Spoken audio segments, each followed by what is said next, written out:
In order to prepare to examine your organizational behaviors, you want to make sure you can articulate what is it that you look for in healthy organizations that have everyone learning and the leader as a lead learner. As we recall the work that you're analyzing today for your module for assignment, it's really to look at your process and procedure. So we're going to start by analyzing faculty minutes and looking into our readings and seeing like what would we have to look for in a faculty meeting that has a strong culture of collaboration and that exemplifies a learning organization. We start by analyzing the faculty minutes, or you can look at an agenda that you last used in your faculty meeting.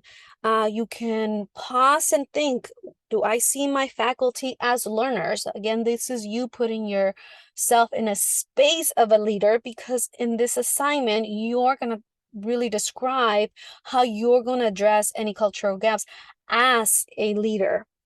And another thing is you can think about how you can maximize time against the objective of the meeting. You may have KW charts. You may look at a scope and sequence of a faculty meetings for the year.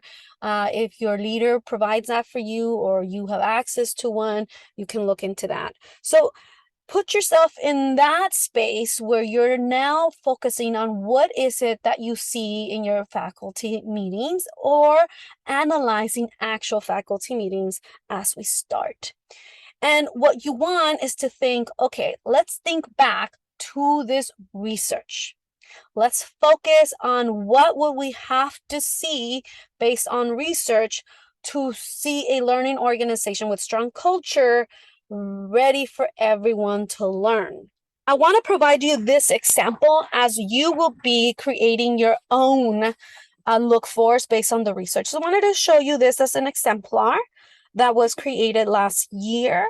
So notice how one of the things that we want to look for in a learning organization is that the staff reviews the norms, and that they are not using them before the meeting, but also reflecting on them at the end of the meeting. And this is related to Marzano, but also we can look at page 65 on Marzano's reading, but also Aguilar has pointed this out.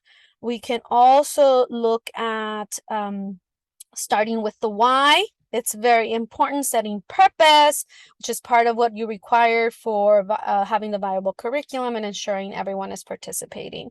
When it comes to Aguilar, building time for reflection. So if you think back to your last agenda, was there time to reflect? And that's agenda is talking about ensuring process. You can also recognize the need for spaced to talk about different points of view. And, we notice that that's really, really important in creating psychological safety.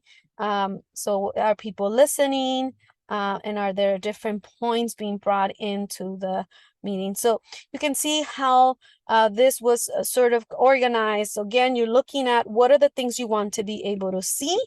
That's your look fors. What should be the things that you see in a effective faculty meeting that is an exemplar of adult learners focused on improving student learning. But look at something that doesn't always happen is the recognition and affirmation. And we talk, Dufour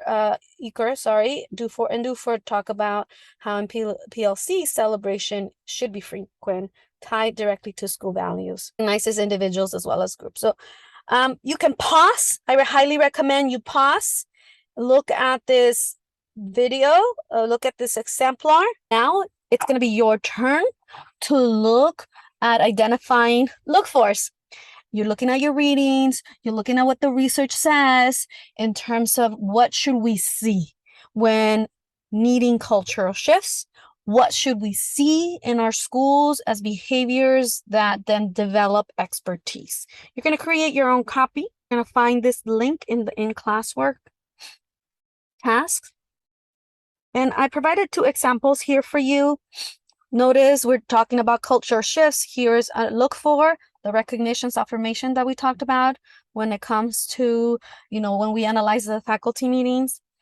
in the research that it aligns to. And I'm gonna probably ask that we add the page of where this is connected to research. When it comes to develop expertise, I look for is to making our practice public. And you want to add why this is important. What does the research say about this? And I ask that you add at least 3 look fors. You can add more for your own to have as, you know, your tools for yourself for you to remember what you should recognize in a learning organization in terms of behaviors. But you don't have to fill the whole table. You can a minimum 3 look for so that you can develop that practice of identifying behaviors that you want to see in your school.